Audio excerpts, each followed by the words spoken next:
welcome to CodeSoft.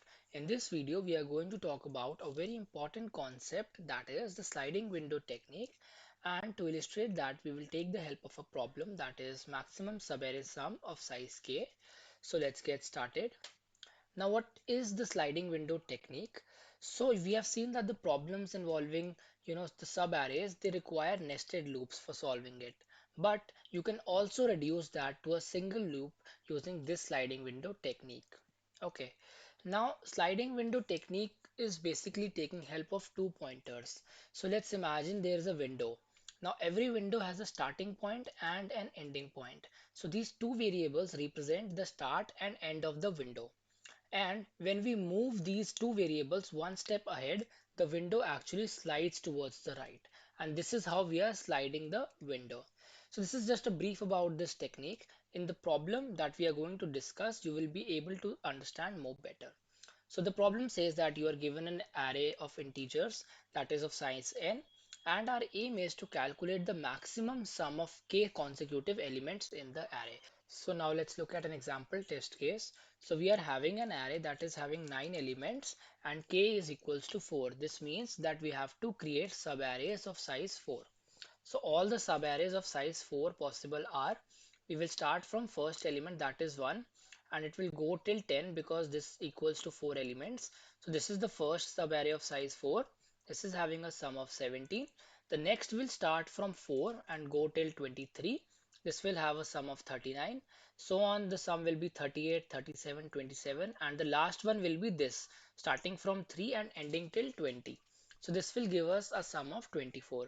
So the maximum sum out of all the subarrays is 39, and this is the answer that we have to return. So now I would request you to pause the video and try the brute force approach and then have a look at this video. So the brute force approach says that traverse through the array. Go to each element one by one. Let's say we first go to 1 and then start another small loop that will pick up the next k minus 1 elements and add all these elements. Then go to the next one, that is go to 4, pick up next k minus 1 terms and add them to 4. Then pick up 2, add and pick up next k minus 1 terms and add them to 2. Also maintain a max sum variable, and whenever you form a new sum, compare it to max sum. If this is greater than max sum, then update the max sum with this sum and go on. So at the end of the loop, you will actually have the max sum variable having the maximum value. Now you need to take care that whenever we will be starting the loop, we do not have to go from 1 till 20. We just have to go from 1 till 3, because 3 will be the last starting point of our last subarray. You can see from this case. Okay. So this is the brute force approach. Okay, so now let's talk about the brute force implementation. So we have declared a maximum variable, initializing it with int min because it is having no maximum value. So the minimum possible value, we will insert it in the maximum variable. After that, we will have to traverse one by one to each element. So for that, we have declared a loop, that is I equals to 0, I less than n minus k plus 1. Now what is this n minus k plus 1? So let's have a look at this with the example. N is 9 is in this case, k is 4, so n minus k, that is equals to 5, plus 1 equals to 6, and the loop says I less than 6. So the last value that will be that I can store is 5. So the 5th index is 0th index, first, second, third, fourth, and fifth. So 3 is the 5th index, that is the last value for I, and that is what we actually want, because I refers to the starting point of our subarray, and you can see the last subarray is having the starting point of 3. So that is why we have declared is I less than n minus k plus 1. Inside this loop, we declare a variable current sum that will actually store the value of k elements starting from I. Now we have declared a variable j equals to 0, j less than k, j plus plus. So this loop will actually count k elements starting from I. That is why it is storing the value of current sum equals to current sum plus arr I plus j. So at the end of this loop, the k values, the sum of k values starting from I will actually be stored in current sum. After this, we will just update max sum equals to max of current sum and max sum. So we will just check that max sum is greater than current sum or not.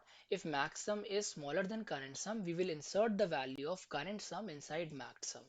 And at the end of the loop, we have actually traversed all the subarrays. So our max sum will actually, we will just return our max sum. So this is the brute force approach to the problem. Now we will see how we can actually apply the sliding window approach to this problem. So for that, I will just illustrate you. So you can see that in this brute force, we are actually applying two loops. So the complexity is O of n into k because the first loop is of n and the second loop is of k. So we can reduce this problem to O of n problem with the help of the sliding window approach. So this is the array. Now the first k terms will be this, right? So as I told you that this is the window that we are actually looking for. This is the first window. Now to declare a window, we need two variable, one as the starting point. So let's name one variable I as the starting point and one as the ending point. So this will actually be our ending point. So this is our window, first window, correct? Now let's just count the sum of it. That is 1 plus 4 plus 2 plus 10, that is equals to 17, correct? So we have just taken our first window. Now what we have to do, we have to slide this window one step ahead. That means that I will go from here and j will go till here. So after doing this, what you can see, we have formed the next subarray that we require, correct? But if we talk about the change in the sum, the previous sum was having this 4 value. The next sum what it is doing is, it is just subtracting this value, right, and adding this value, correct? So what we have to do, we just have to subtract our ith value, that the previous I, and we need to add the jth value, and this will actually give us our sum. So the previous sum you can see was 17. If we do 17 minus 1, that will give us 16, and we will add plus 23, that will give us 39. So this is our next required sum. Now in the next loop, that will be this one. We just have to do 39 minus 4, that is the previous I, that is 35, and we need to add this 3, so that becomes 38. So this is how we will slide one step ahead, subtract the ith term, add the new jth term, and go on till the end of the window. Very clear? So this is just taking single loop. We do not, so basically what it is doing is that whenever we create a sub array, we are not traversing that sub array, we are just subtracting the previous value and adding the next value. A very good solution to this. So now let's go to our editor and implement this problem. First thing is, let's just declare a variable that is max sum. This will actually hold the maximum sum at the end of the problem. First step according to the problem is that first just save the first k value sum, that is the first sub array sum, just store it somewhere. So let's just create a variable as current sum, or let's say window sum, because we are dealing with window, and declare it as 0, correct? Go from I equals to 0, I less than k, that is pick up first k elements, pick up the first subarray, and just add that into window sum. So this is what we have done. So at the end of this, our window sum will have window sum will have the value 17. Add this value to like just put this value inside max sum variable. Why so? Because we are assuming that the first k values are actually the maximum values. Whenever we will encounter new subarray, we will compare it with maxsum and update the maxsum accordingly, correct? Now what we have to do, we have to declare our two variables that will actually be the start and end of our window, correct? So let I equals to 0 and I equals to 0. So this is our starting point of the window, and let's start a loop that is j equals to k and j less than n j plus plus.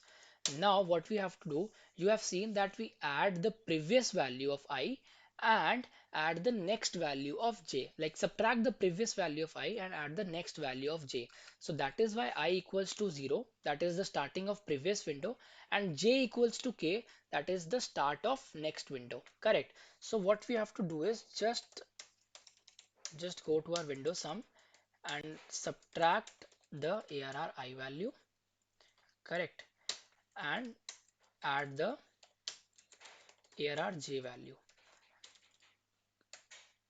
This is what we have to do. So what we are doing is, as we discussed in the figure, that we have to subtract the ith value and add the jth value. After this, just increment our ith value, so that when we are moving, we are sliding our window for calculating the next sum. Before doing that, we just have to check if our window sum is greater than max sum. Just update the max sum with the window sum. This is that at the end of any subarray or any window, we compare the window sum with the max sum to actually update our max sum with the maximum value. And at the end of the loop, we will just have to see out our max sum to check our final value.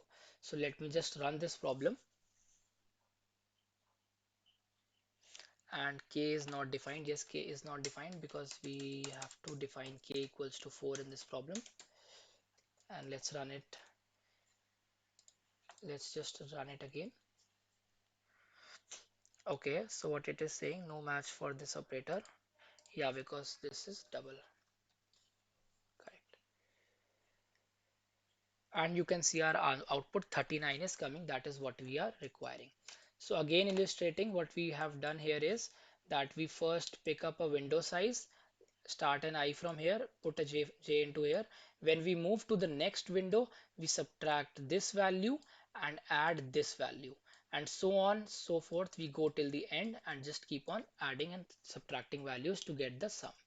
So this was the sliding window implementation. You can see that we have solved the problem in O of n time, which is a very good solution. So thanks for watching this. I hope this is clear, and stay tuned to add more festoons into your knowledge garland. Till then, please keep subscribing. Thank you.